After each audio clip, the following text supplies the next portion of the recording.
رضی اللہ تعالی عنہ کی پاکیزہ زندگی کا یہ حال ہے کہ آپ کی زندگی کی ایک نماز بھی قضا نہیں ہوئی.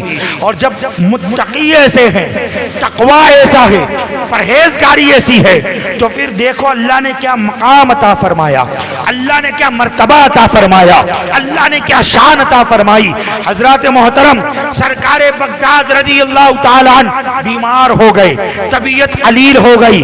جب بیمار ہوئے، طبیعت علیل ہوئی، تو مریدین آ کر کہنے لگے حضور والا چلیے طبیب کو دکھا دیتے ہیں، چلیے حکیم کو بتا دیتے ہیں، حکیم آپ کی بیماری کو دیکھے گا، دوائی دے گا، ٹھیک ہو جائیں گے، دوائی دے گا، شفا مل جائے گی. سرکار بغداد رضی اللہ تعالی عنہ نے، وہ تو تمام ولیوں کے سردار تھے، ان کی نظر تو لوح محفوظ پر رہتی تھی، وہ تو جان لیا کرتے تھے کہ میری زندگی کتنی ہے. سرکار بغداد رضی اللہ تعالیٰ عنہ آپ جان گئے تھے کہ اب مجھے کتنا جینا ہے، اب میری زندگی کتنی باقی رہ گئی ہے. مریدین اصرار پر اصرار کر رہے ہیں، حضور چلے نا طبیب کے پاس چلتے ہیں، حضور چلے نا حکیم کے پاس چلتے ہیں. اللہ اکبر. مریدین ضد کرتے، اصرار کرتے، آپ منع فرما دیتے، آپ مسکراتے اور یہ کہتے کہ میں تو اپنے محبوب کی ملاقات کا مشتاق ہوں، میں تو اپنے رب کی ملاقات کا مشتاق ہوں.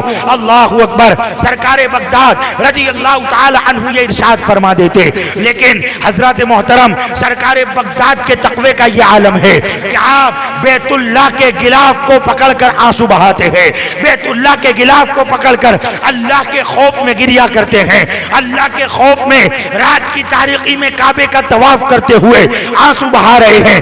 وہیں پر اللہ نے مرتبہ کیا عطا فرمایا، شان کیا عطا فرمائی، مرتبے کیا دیے. اللہ اکبر. سرکار غوث پاک رضی اللہ تعالی عنہ ہے، آپ بیمار ہو گئے، مریدین اصرار کر رہے ہیں چلے طبیبوں کے پاس چلتے ہیں، انکار کر دیا.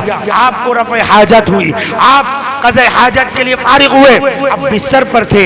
بتقاضۂ بشری کمزوری اتنی تھی کہ آپ نے ایک برتن میں قارورہ کیا، آپ نے پیشاب کیا، آپ کا پیشاب ایک برتن میں جمع کر لیا گیا. اب مرید جو تھے نا، مریدین نے کیا کیا، سرکار غوث پاک رضی اللہ تعالی عنہ کے قارورے کو ایک شیشی میں اکٹھا کر لیا. اکٹھا کرنے کے بعد اس شیشی کو لے کر بغداد کا جو سب سے بڑا طبیب تھا اس کے پاس گئے، اور جانے کے بعد یہ کہا کہ ذرا اسے دیکھ کر ہمارے پیر صاحب کے لیے دوائی دے دیجئے. وہ حکیم جو تھا، وہ طبیب جو تھا، جب اس قارورے کی شیشی کو ہاتھ میں لیتا ہے، قارورے کی شیشی کو دیکھتا ہے.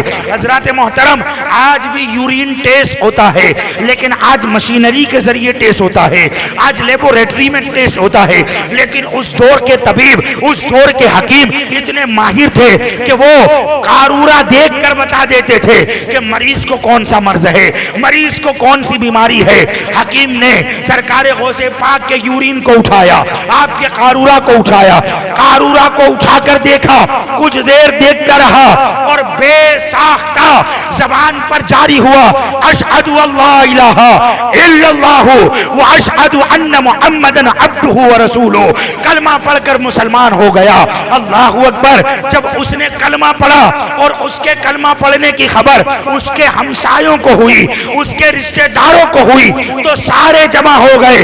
اور جمع ہونے کے بعد کہا کہ تو اپنے مذہب کا بڑا جاننے والا تھا، تو یہودی ہے، لیکن تو نے آج اسلام کیسے قبول کر لیا، آج مسلمان کیسے ہو گیا؟ تو وہ کہتا ہے شیشی میں جو میں نے دیکھا ہے، اگر وہ آپ بھی دیکھتے تو آپ بھی سمجھ جاتے کہ میں نے کلمہ کیوں پڑھا ہے. اللہ اکبر. جب اتنا کہا تو 400 اخشاص کا ذکر آتا ہے، کتابوں میں یہ روایت موجود ہے. اور یہ روایت کوئی ایسا ویسا مفسر اور مؤرخ نہیں بیان کرتا، بلکہ اس زمانے کی بڑی عظیم شخصیت، احمد آباد کی بڑی عظیم شخصیت حضور حبیب ملت مولانا عبدالتواب صاحب قادری حبیبی اس روایت کو بیان فرماتے ہیں کہ 400 اخشاص آئے، اور آنے کے بعد جب انہوں نے اس شیشی کو دیکھا تو وہ 400 کافر کلمہ پڑھ کر اسلام میں داخل ہو گئے. سبحان اللہ، سبحان اللہ.